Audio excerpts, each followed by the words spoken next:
আসসালামু আলাইকুম। প্রান্সস presents world cup বসিং এ সকলকে আমন্ত্রণ। লিওনেল মেসি যেই লেভেলের দুইটা অ্যাসিস্ট করেছেন, এই দুইটা অ্যাসিস্ট কি ফিফা সভাপতি রিমোট কন্ট্রোল চেপে করে দিয়েছেন? সেটা কি সম্ভব? মেসি যে সর্বকালের সর্বশ্রেষ্ঠ ফুটবলার, সেটা মেনে নেওয়া ছাড়া আমার মনে হয় না কারো কাছে কোনো উপায় আছে, যদি ন্যূনতম কমন সেন্স কারো থেকে থাকে। তবে মেসির দুইটা অ্যাসিস্টকে বর্ণনা করার আগে প্রথমার্ধের একটা সামারি দিই। প্রথমার্ধে আর্জেন্টিনা সর্বপ্রথম ডার্টি ফুটবল খেলা শুরু করেছে, কলম্বিয়ার মতো অনেকাংশে, বা ফিজিক্যাল ফুটবল যেটাকে আমরা বলি।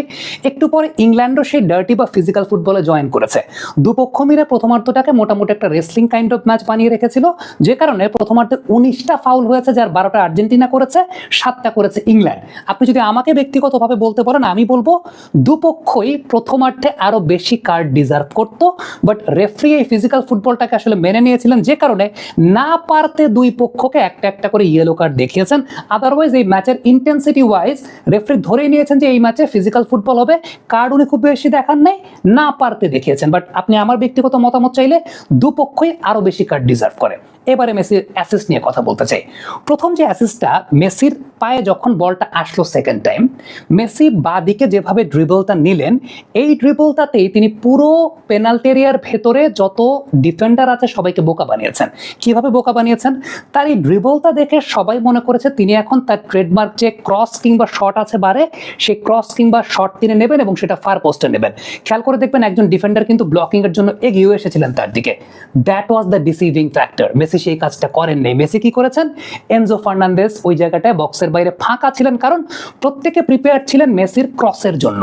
পেনাল্টি এরিয়ার ভেতরে প্রত্যেকের অবস্থান যদি আপনি লক্ষ্য করে দেখেন, প্রত্যেকে প্রিপেয়ার ছিলেন যে মেসি বারে ক্রস করবে কিংবা বারে শুটে যাবে, ওই জন্য সবাই অপেক্ষা করছিলেন। বাট মেসি সেটাকে অ্যান্টিসিপেট করতে পেরে তিনি জাস্ট বলটা এনজো ফার্নান্দেজকে বাড়িয়েছেন, এবং এনজোর ওই শটের জন্য কোনো ডিফেন্ডারের প্রিপারেশন ছিল না, কারণ প্রত্যেকে প্রিপারেশনটা নিয়ে নিয়েছিলেন যে মেসি শটে যাবে, বাট এনজো বক্সের বাইরে থেকে শুটটা নিয়েছেন।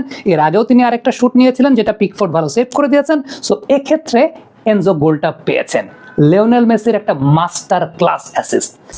সেকেন্ড অ্যাসিস্টের কথা যদি বলি, সেখানে কিভাবে আসলে বোকা তিনি বানিয়েছেন। প্রথমত লা পজা, লিওনেল মেসি যেটা করেছেন, বলটা পেয়ে একটু হোল্ড করেছেন, পজ দিয়েছেন। এই পজটা দেখে সবাই যেটা ভেবেছেন সেটা হচ্ছে খুব সম্ভবত ওই জায়গাটায় মন্টিয়েল ছিলেন।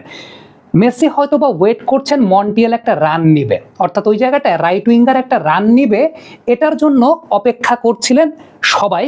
এবং মেসির বডি ল্যাঙ্গুয়েজটা এরকমই ছিল, ওই লা পজার বিষয়টা হচ্ছে বডি ল্যাঙ্গুয়েজটা এরকমই ছিল যে মেসিও হয়তো বা অপেক্ষা করছিলেন, তার দৃষ্টিটা ওই দিকে ছিল যে মন্টিয়েল, খুব সম্ভবত Montiel, I might be wrong, but ওই প্লেয়ারটা রাইট উইঙ্গার, ওই প্লেয়ারটা একটা রান নিবে এবং মেসি তাকে বল পাস করবেন, এরকম একটা ব্যাপারের জন্য, এবং প্রত্যেকের অবস্থানটা সেরকমই ছিল। বাট মেসি হঠাৎ করে ডান দিকে স্পিড বাড়িয়ে একদম কর্নার ফ্ল্যাগের কাছাকাছি পর্যন্ত নিয়ে গিয়ে দেন করলেন একটা ক্রস।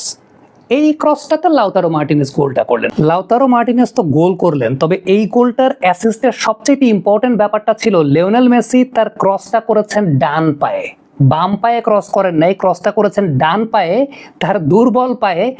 দ্যাট মিনস আজকে আনবিলিভেবল রকমের ফুটবল প্রদর্শনী করেছেন লিওনেল মেসি। সো দুটো গোলেই ডিসিভিং ফ্যাক্টরের জায়গাটা ছিল মেসির ইন্টেলিজেন্সের কাছে পুরোপুরি ইংল্যান্ড ধরা খেয়ে গেছে। একটা মানুষের ইন্টেলিজেন্সের কাছে পুরো টিম ভেঙে পড়া, পুরো ডিফেন্স সেটআপ ভেঙে পড়া, সত্যি কথা বলতে মেসির জন্য 10টা মিনিট যথেষ্ট। 10 মিনিট যথেষ্ট একটা ম্যাচ বের করতে। That's Lionel Messi for you. আমার কাছে মনে হয় যে আজকের দিনের পরে লিওনেল মেসি যে সর্বকালের সেরা প্লেয়ার, এটা স্বীকার করতে কারোরই কোনো আসলে, মানে আমি আই এম স্পিচলেস, যে কারোরই আসলে এই জায়গাটায় কোনো দ্বিধা থাকার কথা না। কারণটা হচ্ছে যেই লেভেলের, যেই ম্যাচের ইন্টেন্সিটি ওয়াইজ 1-0 গোলে পিছিয়ে পড়ার পর যেই লেভেলের দুটো অ্যাসিস্ট মেসি করেছেন, এবং যেরকম ইন্টেলিজেন্সের সঙ্গে তিনি অ্যাসিস্ট করেছেন, to be very honest, hats off to Lionel Messi. আমি 98 থেকে ফুটবল দেখি, আমি মনে হয় না আমার জেনারেশনে এত কনসিস্টেন্ট বেসিসে যে 39 বছর বয়স পর্যন্ত এত কনসিস্টেন্ট বেসিসে এই লেভেলের ফুটবলার দেখেছি। কমেন্ট বক্সে আপনাদের মন্তব্য, মতামত জানতে চাই, লিখে পাঠাবেন।